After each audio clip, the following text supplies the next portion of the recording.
Posées sur des barges, à l'entrée du lac de Hossegor, ces pelleteuses sont en action depuis une semaine. Un chantier d'envergure pour mener une opération complexe, extraire 15 000 mètres cubes de sable charriés par l'océan au gré des marées.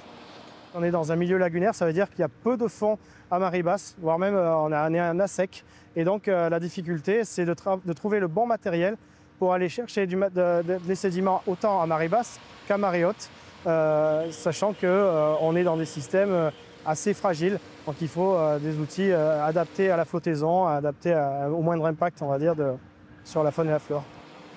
Cette opération de désensablement du lac de Hossegor est régulièrement menée par la communauté de communes Marais-Nadour-Côte-Sud. La dernière en date remonte à 2023.